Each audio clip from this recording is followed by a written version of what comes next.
Ebenezer fruits ഫാമിലേക്ക് സ്വാഗതം. ഇതുണ്ട്, black ബെറിയാണ്. ഇത് വന്നുകൊണ്ടിരിക്കുന്നേ ഉള്ളൂ. ഈ തണുപ്പ് കഴിഞ്ഞപ്പോൾ തന്നെ ഫലം പുറപ്പെടുവിക്കാൻ തുടങ്ങി. ഇതിനകത്ത് എല്ലാ വർഷവും നിറച്ചും ഉണ്ടാകും. ഇപ്പം തുടങ്ങുന്നേ ഉള്ളൂ. പൂ വന്നുകൊണ്ടിരിക്കുകയാണ്, ഫ്രൂട്ട്സ് ആയിക്കൊണ്ടിരിക്കുന്നു.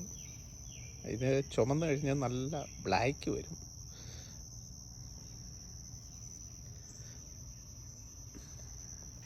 പിന്നീട്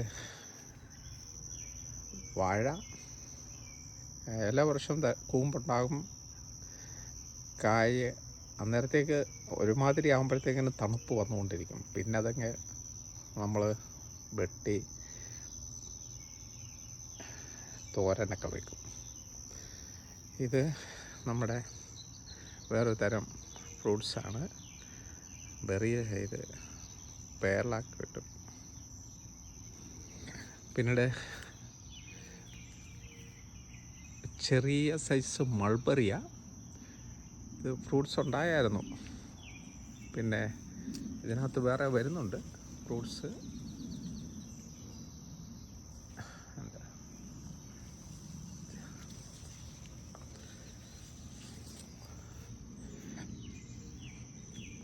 ഇത് പേരയുടെ മരമാണ്. കഴിഞ്ഞ വർഷം ഒരഞ്ചെട്ടെണ്ണം ഉണ്ടായിരുന്നു.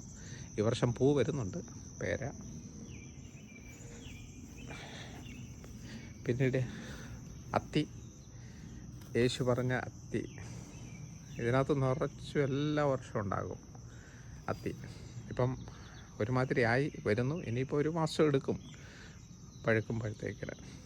നല്ല മധുരമാണ് ഇത്. നിറച്ചുണ്ട്, നിറച്ചും കായ വന്നുകൊണ്ടിരിക്കുക അത്തിയുടെ. എന്താ ഇഷ്ടം പോലെ നിറച്ചും. ഇതെല്ലാം ബൈബിളിലെ ഫ്രൂട്ട്സാണ് വെച്ചേക്കുന്നത്. യേശു പറഞ്ഞ ബൈബിളിലെ ഫ്രൂട്ട്സ് ഒത്തിരി ഉണ്ട് ഇവിടെ.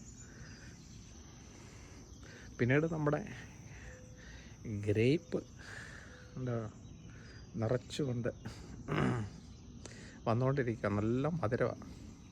ഒന്ന് ചുമല, ഒന്ന് ബ്ലൂ ആയിട്ട് വരും. നിറച്ചുകൊണ്ടിത്. ഞാൻ എല്ലാവരോടും പറയും വന്ന് പറിച്ചുകൊണ്ട് പോകാൻ. ചർച്ചിലുള്ളവരും കമ്മ്യൂണിറ്റിയിലുള്ളവരോടൊക്കെ ഇടയ്ക്കൊക്കെ വരും അവർ, വന്ന് പറിച്ചുകൊണ്ട് പോകും. കാരണം ഇത് വരുമ്പോൾ തന്നെ അച്ചാറിടാൻ ഏറ്റവും നല്ലതാണ്.